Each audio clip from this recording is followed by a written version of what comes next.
up, man? How you doing? Doing well, doing well. I'm excited for tonight. Had a great day at the Ball Diamonds calling games, so I'm ready to ease It's a, back it, and be entertained. it was Championship Sunday, man. I tell you what, Yeah. we call it a heck of a championship game, didn't we? It's crazy. Oh So yeah, it was a great game. bringing home the bacon, as they say. So Chaos bringing home that gold championship, cubic zirconium, whatever that trophy is made out of. So I love it. So I'm excited, Dane. There's a band. I can't say enough. Whatever the word is for when bucket list times 10, right? There's a band I started listening to, mid 2000s. I remember I'm coming home from work and there's a station called T95 here in Wichita. And there's a song that comes on called Selfish and Cold. And I'm like, who is this? Who is this beautiful angelic singer dropping this awesome guitar part? And the song was very powerful. It was a jamming kind of slow song, but it was also very powerful. It's kind of talking about Mhm. forgiveness and letting go of things and also like admitting the fact that maybe we're kind of human and not perfect. And I Yeah. looked up this band. I'm like, Revelation Theory. They changed their name over the years from Revelation Theory to Rev Theory. And they had this Mhm. album drop, Dane, called Truth is Currency. And it's literally just like it sounds, just an Mhm. album full of like relationship advice, like while jamming at the same time, like you're rocking your face Yeah. off and learning about cool things about life and all that. And as a young Yeah. man back then, hearing these things and over the years, I've been a huge fan of them as they've dropped songs working with Randy Orton of WWE. Their most recent banger, Wildlife, which the kids love, even at the softball diamonds, just Oh still yeah. getting it done after all these years, man. So, with that being said, we were blessed enough to catch up with our buddy Julian from the band. So, without wasting any more time, I want to get down to it and bring on our friend Julian from Rev Theory. Julian, how you doing, man? Good, brother. Nice to be with you guys. Hey, Thanks We for love thank it, you the for man. coming on. Thank you for making the yeah, time. game. It's a So privilege, Julian. Like I said, man, you've been making great music forever, and you're no stopping point. It sounds like if wildlife is any indicator. So appreciate you doing this, man. We've got some questions for you over the years. We're going to jump into it, but the audience is cultivated. So I'm going to take the lead with this one, Julian. So I've yeah, always wonder with these, the super group that you're in right now and what you've done with Rev Theory. There's always these kind of like back in the day stories, right? So take me back, man, before you were performing with the guys and Rich and even the early days. There's got to maybe be some garage bands or early stuff you've done. How old were you when you first started playing, and what was the scene Yeah. like for you? You know? Mm. yeah, that's good, man. I started playing in high school. I was 16 years old, and I played hockey growing up, so I moved away to some small town called Creston, which was like 10,000 people, and it just so happened they offered a guitar class as like a an elective. So I thought it would be super easy. I was like, guitar is cool. And then, oh, excuse my language, I Are you good? Are sucked. you good? Yeah, it's all good, man. But I ended up like, almost failing the class. And then like the teacher was like, yo, he's like, you better drop this class or I'm gonna fail you. And I ended up like, obviously passing the class. And then I got a bit of a bug for the guitar and just kind of was a jock basically, but loved Alice in Chains and Mm. GNR. Grew up with like, that grunge era and obviously like at that time. So I'd always play. And I ended up going to college in Boston, and I ended up meeting Rich and Dave there. Mm. And Dave was a freshman, and Rich was a sophomore. Played football. Dave was just like we were all kind of like part of the sports kind of scene there. Mm-hmm. And Mm. and Rich was always kind of like just a jock to me. I had no idea he could sing. And like one night we were at this like dive bar called the Loft and Ladle, where like we would always go and like just get hammered for like dollar pints Yeah. and he like yeah and like so I just hear this kid singing I think it was Even Flow by Pearl Jam or Alive or something, you know what I mean? It was a Pearl Jam song for sure. And he just like I was like, what? Like you said, angelic, Eddie Yeah. Vedder, like on steroids or something. Like I was like, they got like something, right? So I turned around and it was him, and I was singing. He's like, I know, man, I love singing, and I've always wanted to be, do a rock band. And I'm like, dude, it's awesome. And then like Do it. like, yeah, I said, let's do it. So it just so happened that Dave lived down the hall from me, and some kid had drums one day, and next thing you know, he was playing, and we were jamming some Silverchair and some like Bush and S2.EP.102, and like next thing you know, we were jamming in. It was like a Catholic college. We went to Merrimack College in Boston. It's a Catholic school, so we started practicing in one of their churches, basically. Like, Oh, cool. and yeah, What a we cool just turned pastor. it went for it, Just and then we were crushing just a it, man. college. Yeah, we were crushed it, man. So we were just a college band for 3, 4 years, playing for like, beer and just partying and stuff. But Oh yeah, wow. Man, That's how we met. I'm curious, Nice. man. When you think about the day before you drop two, man, I'm curious. I ask this every episode, man, to our guitarist friends, right? Now, I remember my dad. He got sick of me playing like on my acoustic. He's like, "I'm gonna get you a real guitar." I remember my first Epiphone guitar that I got, and then there's always those moments in your life, man. Rich, or if you remember, maybe Julian, your first real guitar, not the play ones, but what was your first baby, man? What was your first real guitar that you can remember getting in your life? You know? That was my the Gibson SG, man. I was a huge, like, I saw my first rock concert was AC/DC. Like, like I saw, like, just like coming up playing Thunderstruck, right? Like it was just the greatest moment. And then I love Soundgarden and Kim Yeah. Thale, and so there was a couple guys that I like always admired. So I think I was 19 and I bought an SG, and it was black, just like the ones they played. And so that's the start of the SG era for me. I got you. Go ahead, Wow. Dave. Question. Now, whenever you guys started back in college, cutting your teeth, making your mark, kind of learning your craft in the church there, are there some maybe special gigs or events that you played in those early days or even up till now that just kind of stick out to you that you just love telling the story about? And can you maybe give us one or two of those stories of some of your favorite gigs? I mean, like the first show we ever played was like I don't know why we chose this name, but we chose the name Sweet Release. So Okay. terrible. Like it's almost so embarrassing to even say that, but like I think it was from like some offbeat Pearl Jam kind of side, like a B-side or something like that. We thought it was cool, and I don't know, man. We had like a couple different names, but like I want to say that first show we ever played was like, just looking at the video, man, it was like we had never played ever before in front of anybody. You know what I mean? And it was just like there was something so pure about it. And I don't know, we opened up for so that was amazing. But I want to say probably another one is this last show we played. Like when Creed came out, we just loved Creed, because Richie could kill Creed.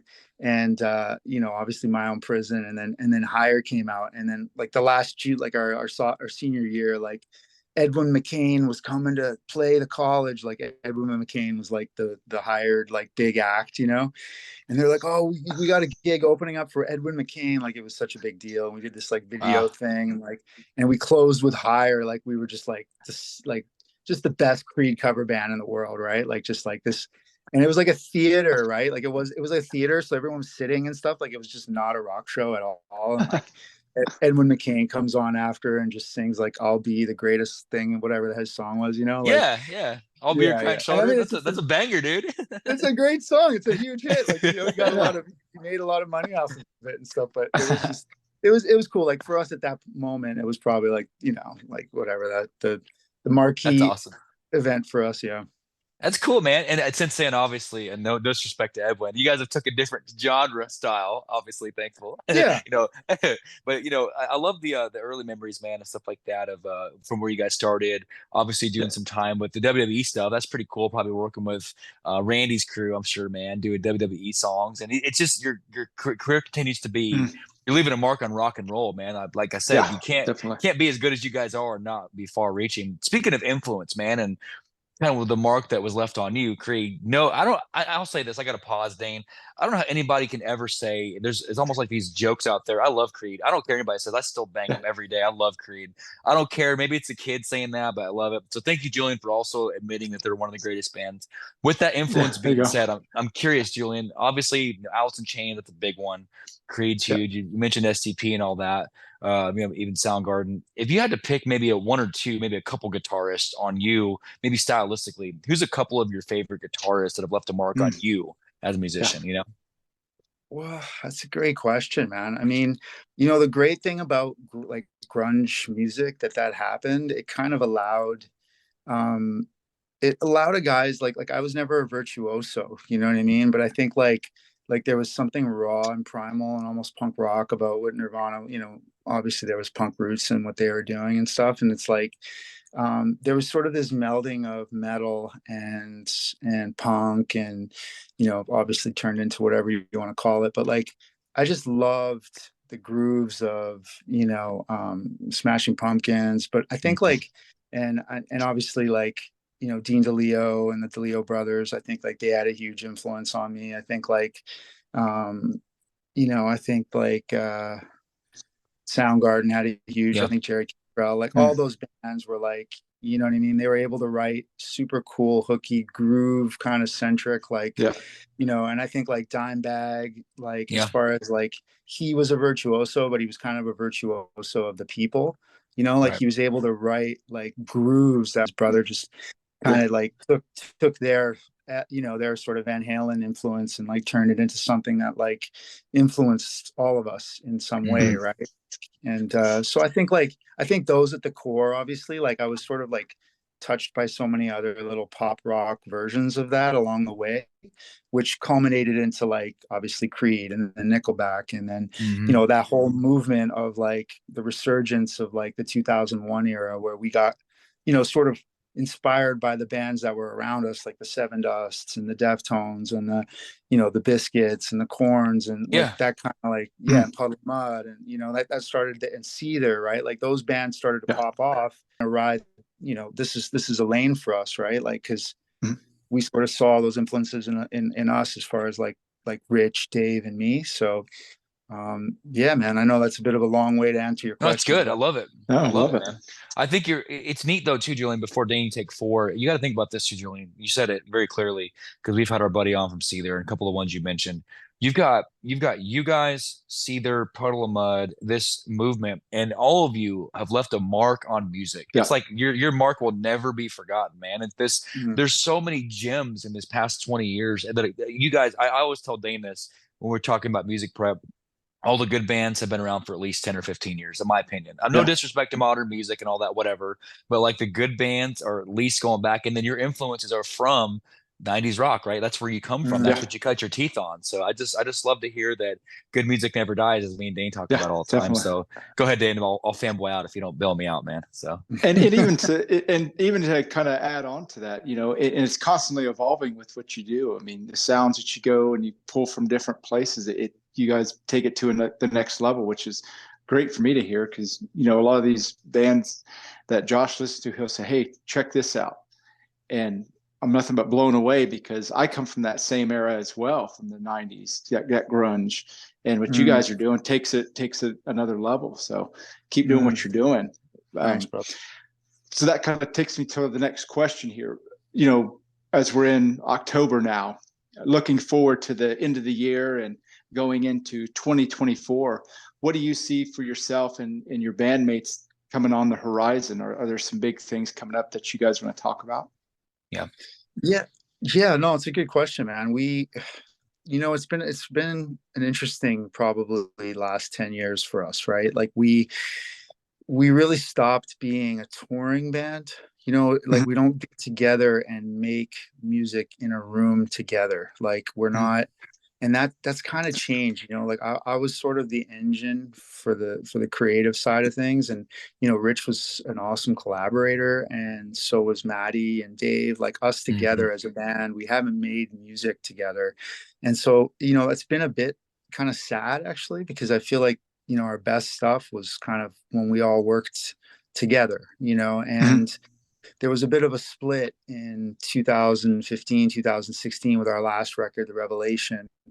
And we stopped kind of being an active touring band, and Rich started a new life and had a family, and Dave as well. And so like Maddie and me were the lifers and the lifeblood of like Mhm. we were able to produce the music. Maddie started singing. He's always been singing, but he started singing on the tracks. And like, we were just like, dude, let's just put some stuff out that we've been doing. And, if anything, like it is us. It's not like we're getting another singer, right? Like it's the Mhm. same guys.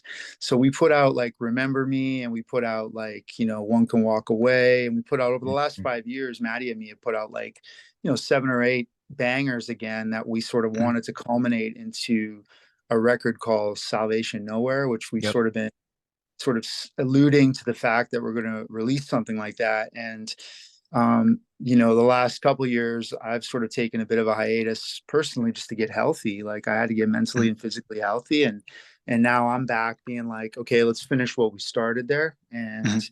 so that being said, we put out Wildlife. We got another track called Remedy that's going to come out. We got another song that we did a collaboration. So Rich is kind of back at the table getting the itch. He wants to play again. He's got a daughter. She wants to see him. And, so like things are starting to percolate a little bit as far as like, Maddie, Rich, and me. Dave's kind of doing his own thing, but like he's always going to be a part of it. But like right. Rich teamed up. We got Rich in a collaboration with this girl from a band called Tulip, which is pretty dope. They're kind of like an Evanescence-y sort of symphonic metal. Like she's got a sick voice, and they're sort of on the up right now. So we had her collaborate on a ballad that I had written like a while back that never saw the light of day, but I think it's really special and powerful. So those in the sort of the nearest future, the Salvation Nowhere, the ballad, Wildlife, this track Remedy that hasn't been heard, putting it all together, and like some B-sides, some stuff that's never been released, some demos from Justice. Like there's just so much stuff on the cutting room floor, right? And then so that's probably in the near future, within the next 6 months, right? That's kind of what we're looking at. That's awesome. And we've heard a couple, I think we were talking to one of our buddies is actually from Demon Hunter along the way. And he said, what's cool about what you guys are doing and these days, Julien, with like technology, you can drop a single once a week if you wanted to, or once a year. It's your own pace, and that's cool. You guys are doing it, in my opinion, you're doing it the Maynard style. Everything you put out is great. So take your time. Even if it's one song every 6 months or a year, we know it's going to be great because it's your spin. It's you. And Matty does a great job killing it. Wildlife, he's got a calling, man. So whatever. I'm just saying, like, you guys are in good hands. Like the band is still. It'd be cool to have Rich back, but I think the direction in which you're taking it, I can't wait to hear those collaboration of songs. But as often as you put it out, we'll definitely share it and, at your own pace. I can't wait. When I saw Wildlife, I was like, okay, we're on to something. It's coming back. They're going to be dropping more stuff, and it's beautiful. And I'm loving. I got Dane onto all the TikToks you guys are dropping of all the various different versions of Wildlife. You guys are some funny characters, man. Like the wedding one's my favorite, where the dad at the wedding is getting it, like doing like the dab at the wedding. That's awesome, dude. So you guys are hitting it on all cylinders, and that's how my daughter discovered. She's like, "Is this the guy you're having on?" I'm like, "That's not him. That's a guy at a wedding." Well, we're having Julien on. She was cracking up. It was really good.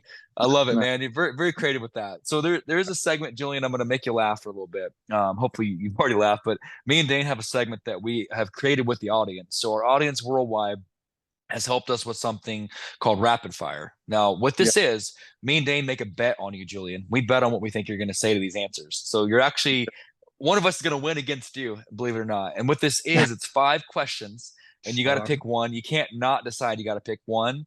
About to get weird for a second. We'll keep it PG, but it's going to get weird, and we'll have some fun. Okay? So, you ready? Yeah. Dane, you ready? You got your picks, Dane? Yep. I'm ready here. So, part of the upcoming album, speaking of that, you guys are asked to do, by the label, let's say however it comes about, you're working with a new label, and they ask you to do a cover song on the next album, and they're going to give you 2 very, very different types of music than what you're used to doing. Great song, but you have to cover one of these 2 songs and make it rock, make it a banger like you guys are good at doing. Your first option, you guys got to cover Walking on Sunshine and make that a banger. Okay? Or you got to do Justice and redo True Colors. So Walking on Sunshine or True Colors, which one are you going to redo? A tough one.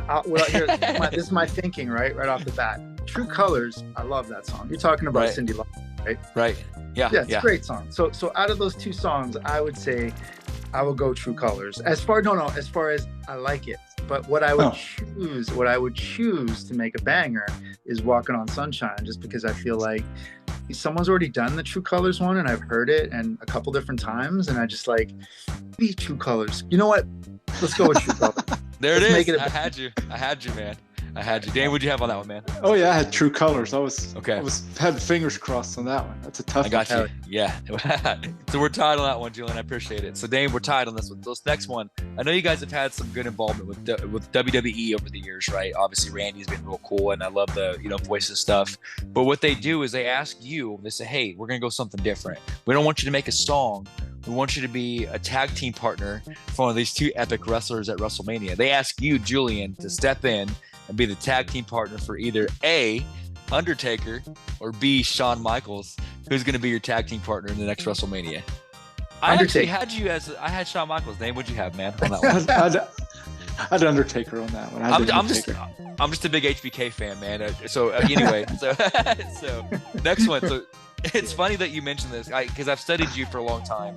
So these next two, this next question, they're going to ask you. A lot of rockers and artists are called up to do biopics and movies and things like that. Nothing really fits a rocker playing another rocker better, right? So you're asked to cover this biopic that's going to show up on Lifetime or something. I don't know what channel. And you have to be basically live the life of one of these two rockers and be the lead person.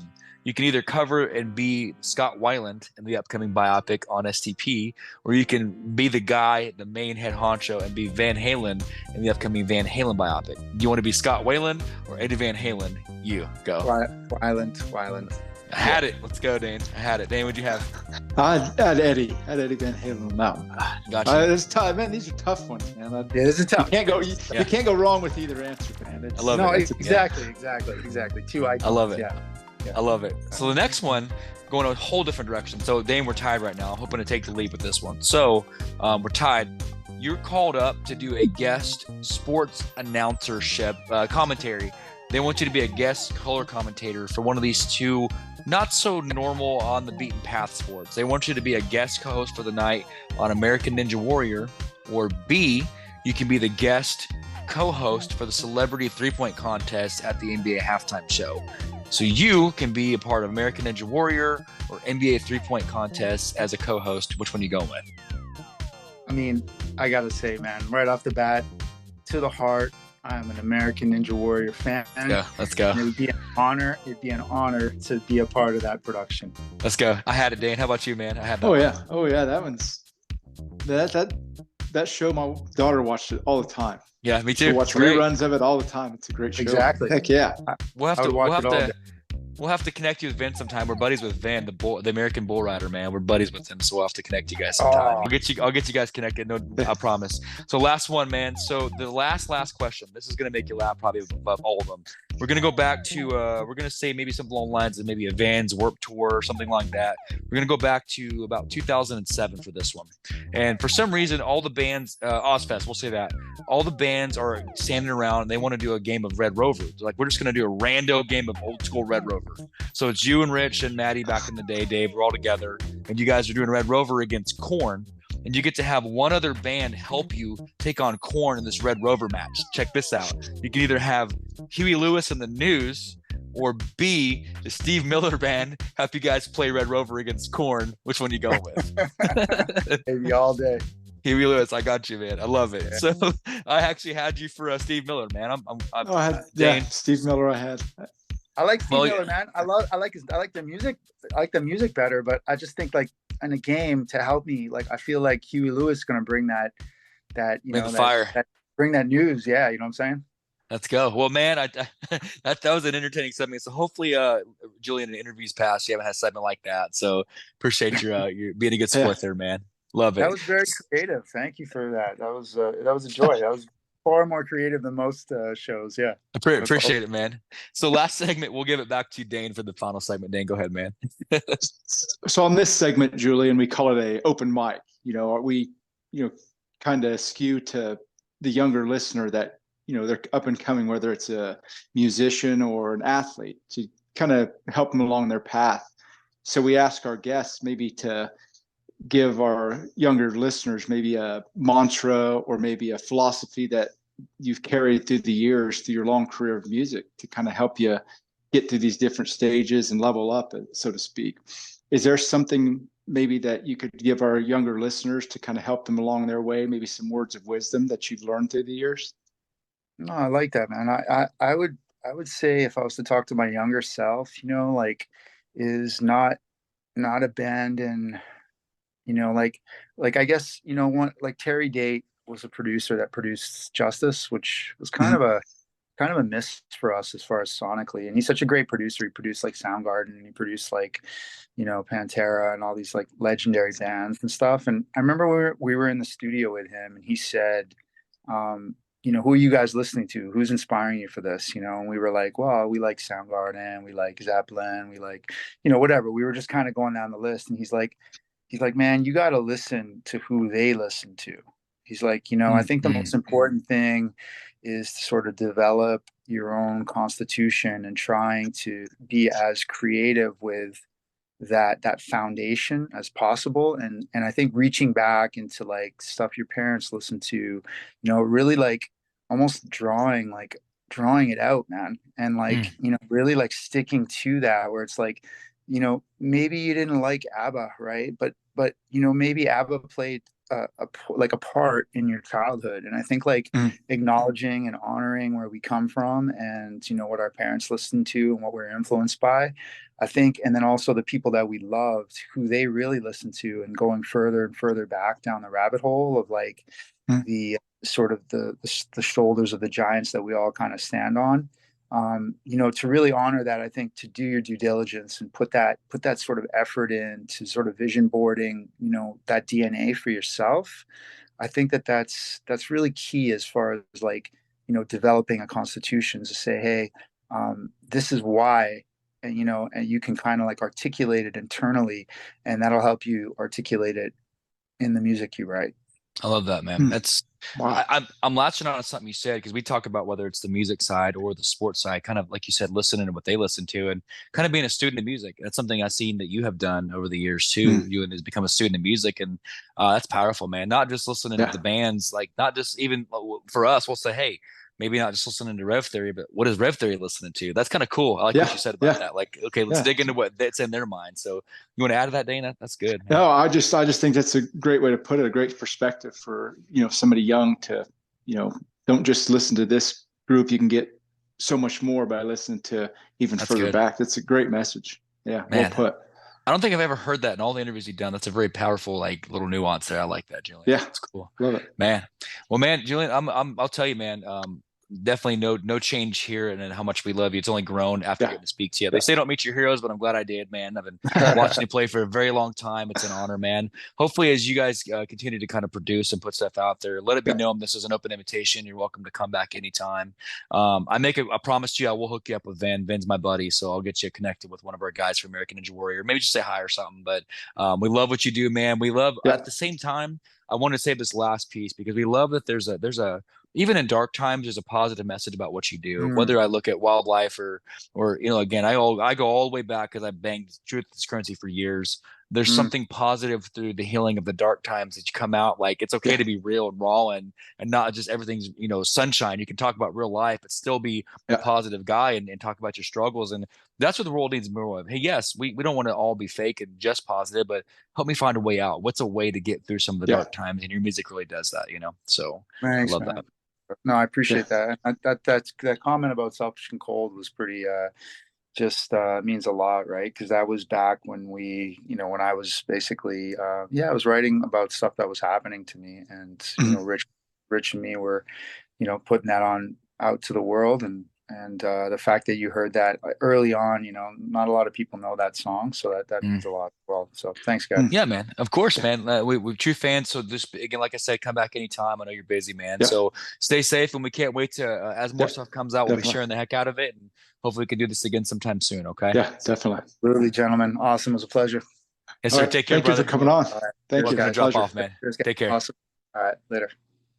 So Dana, I love Julien, man. I tell you, his music it's awesome. Like there's nobody like Julien, man. What'd you think of him? Cool guy, huh? Oh yeah, great guy. I mean, a lot of knowledge. I mean, you don't go and stay in an industry that long and not accumulate a lot of great qualities and a lot of great thoughtful, you know, messages, you know, positivity, you know, coming through things, you know, it's therapeutic. I mean, you could tell whenever you know, if you talk to somebody like that when they write something that's inside of them, it's therapeutic getting it out there, and it even makes it better. Like he said about your comment, it means a lot to him whenever they pour something out and it hits somebody a certain way. So, I mean, I enjoyed talking to him the whole. He's awesome. He's one of the original writers, Dan. I meant what I said. I'll remember very clearly when Selfish and Cold came out. It was before I was even married. I was in a dark spot. You know, everybody talks about those things, and you know, going through tough times, trying to find your way as a young adult, late teenager, and you're like, man, just going through, kind of figure out who you want to be, and like bands like that. And it's neat because they have a very clear stamp on the music scene, and they're powerful lyricists, So, Yeah. and then to see, I'm happy for him because, like I said, he's doing better in his life, physically and mentally, and all that. And then you've got, of course, Rich now coming through some of his struggles, having a family. I'm happy for him. How can you be mad about someone who's like, what the reason they do this for is to grow as a person, and now they got a life of their own. That's cool. We put out a song every 6 months. We'll just keep jamming to the original stuff until you do. We love it, So, just great guys. They become classics because you keep listening to them, and then you spread the word. There's definitely no shortage of hits, as or the kids say, bangers. I got to get used to saying that. Julian's up on the language, man, but Wildlife's definitely a banger. And then you've got all of the 2016 stuff, man. They don't stop. It's of course their time with working with Randy Orton, the Viper himself, or whatever he goes by these days. They've left a musical stamp that's not easily replaceable. So I meant what I said, man. That was a long time coming. I put him up there with my love for like 12 Stones and Seether. I love these guys. I love what they do. So quite a blessing to have him on. So Dane, appreciate you helping me not fanboy out too much on that one. That was a big one for me. At the pulling the reins on you there. Yeah. It's like that time. It's like that time you met Lou Ferrigno, and you were like, "Oh my gosh," and you're freaking out. So this week, guys, we got a few more big ones. We don't usually do that as much, but we do want to let you know Tuesday is going to be a big day. We've got our buddy Aria stopping by from Skindred, and of course David from Aaron Lewis. And then our Tuesday nightcap is going to be a special sports edition. We've got Miranda, the Maverick from UFC. Stopping by. We'll be hanging with Nick Best, of course, and our buddy Anna Woods from She Strength will be helping us take on that special edition. Should be a little longer for that interview. We do want to send a love from Ace Hill. Ace Hill was supposed to be on tonight, had to reschedule his boxing match. Went a little long and had to reschedule his flight, so he'll be on next week. Many more to come, but we just kind of wanted to set the tone for this week. We don't usually also do this, but I was asked also, guys, in closing, for the audience listening, we've got a couple friends out there. If you could keep them in your thoughts and send some good vibes your way. Our buddy Wayne and Liz. Liz just needs some support right now. If you look them up on my page, just want to leave it at that. Just be sending good, positive thoughts for Liz and Wayne. They know who you are. We love you guys. Right. Thinking of you and having our thoughts. But guys, outside of that was a nice epic night of music. Great weekend all around, Dane, for sports and music. So great night. Don't forget, as always, that we love you. And Dane, thank you for listening.